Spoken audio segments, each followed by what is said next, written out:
And we are with world-class engineer Jerry Thomas, and he's going to talk to us a little bit about a gravity motor that he recently saw. So go ahead, Jerry. Tell us what you. Feel free to start any way you want. Alrighty, well, this is Jerry Thomas. Hi, everybody. I've got the pleasure of being out here in Ohio, visiting with Timothy Trapp of WITS, World Improvement for the Spirit Ministries, and he recently let me play or examine the rolling gravity wheel, which is quite a contraption. It's about 4 feet tall, roughly, this and that. Anyway, we went out there, and he wanted my opinion on how I thought it worked and all that. And so I got to spend, probably 10, 15 minutes with the rolling gravity wheel. And I actually had my hands on it. I got to see it and roll it along. We had a flat surface, which is how we were testing it. As I say, this thing was about maybe 4 foot around in diameter, thereabouts, and kind of heavy. It took a little minute to learn how to balance it as I would move forward with it and roll it along this flat surface.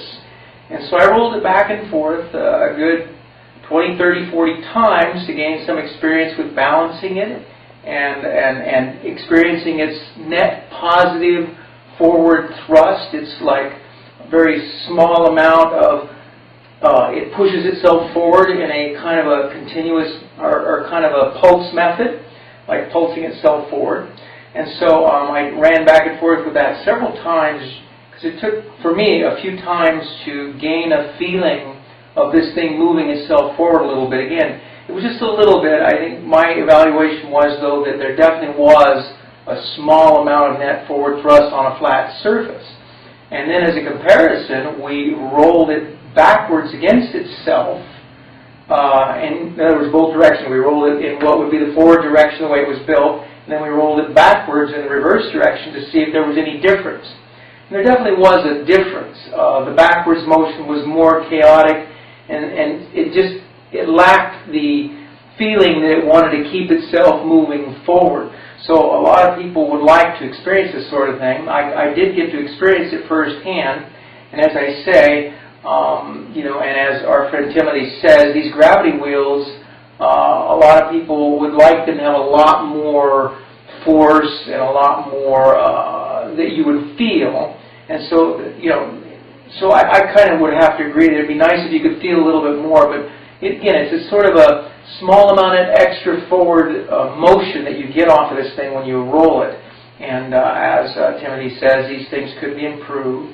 However, a lot of people heard about this from the WITS organization, about the gravity wheels and this sort of thing. This was a special treat because the idea of a rolling gravity wheel, a wheel that moves itself forward either on its own or with some assistance, which is what we did. I assisted it as it rolled forward. So that was quite a treat for me to get to experience that. There's only, maybe 10 or 20 people that have gone to actually try this gravity wheel, and so I'm pleased to say that I got to try it and experience it. And again, I would say their feeling was a slight net forward motion that the wheel was giving itself as I assisted moving it forward. And so that's what I'd like to tell everybody. That again, I really did get to see it, really did get to experience it.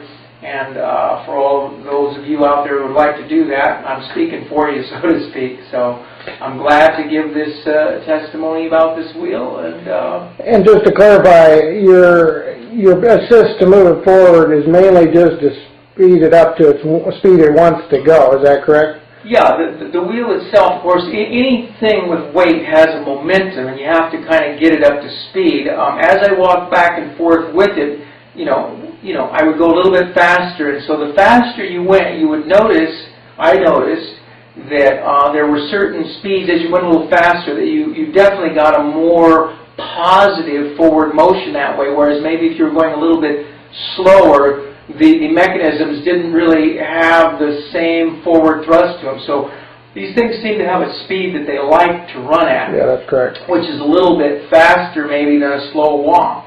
So yeah, there's issues. These are big mechanical things, and people have to realize that mechanical things have momentums to them. And so when you get into their band of momentum, then it really carries itself forward nicely that way. Yeah, it's a little bit like resonant frequencies. As both of us are electrical engineers, and as from electrical's perspective, everything likes to resonate at certain frequencies. So in a sense, you could say the gravity motor wants to resonate at a certain frequency, or wants to do its thing at a certain frequency, behave in that manner where it's producing a forward thrust or forward net thrust. Yeah, it's going to have a band where it operates really well, and in motors and things like this, people are used to the idea of a power band in a motorcycle, various things, and you have to match the transmission to the speed of the motor to get the motor's power. So yeah, mechanical things are like that. They have bands where they work better. Now, just so it's clear to the viewers, was there anything hidden in this device, or did you see everything?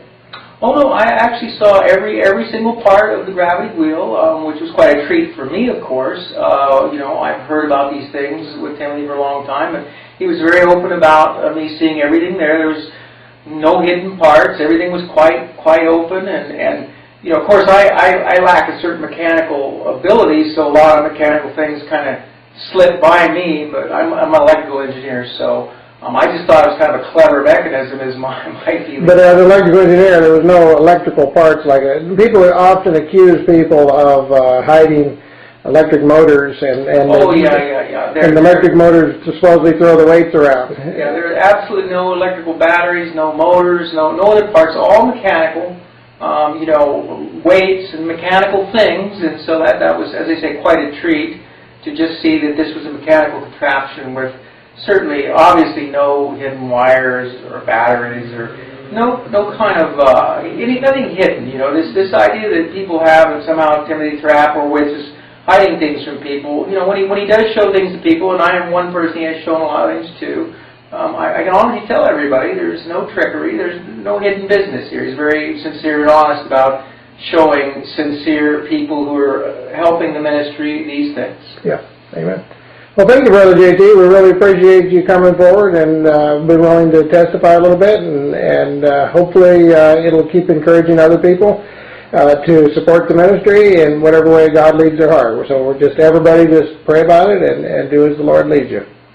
Yeah, amen to that. And again, I'm trying to speak for a lot of you here as an eyewitness testimony for a lot of you. And I would like to see more people being a little more supportive is what I would like to see. Okay, very good. Very good. Thank you.